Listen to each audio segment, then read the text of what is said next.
ನಾನು ಅವ್ರಿಗೆ ನಾವು Sir, I respect especially Canadians because I'm living here.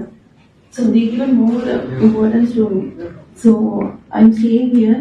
So they take care of me more. So I respect all Canadians, Canada, everything. I won't talk at all, sir. This is comfortable to me. They take care of my like a family. So how I will school like this. So language is very much important. They are giving more importance to me. So I will start to learn Canada. I started also.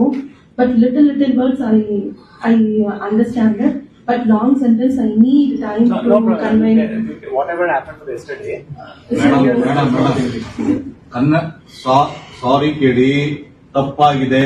ನಾನು ಮಾತಾಡಿದ ಕನ್ನಡ ಬಗ್ಗೆ ಮಾತಾಡಿದ್ದು ತಪ್ಪಾಗಿದೆ. ಬರ್ಕೊಡಿ. ನನ್ನಿಂದ ತಪ್ಪಾಗಿದೆ.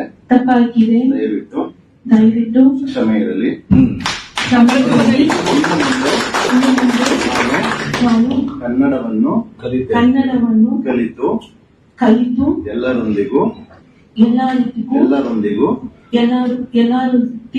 ಕನ್ನಡದಲ್ಲೇ ಮಾತನಾಡುತ್ತೇನೆ.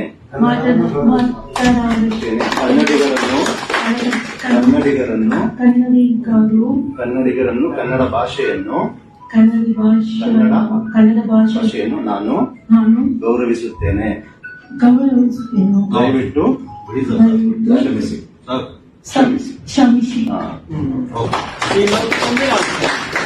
I will respect your language.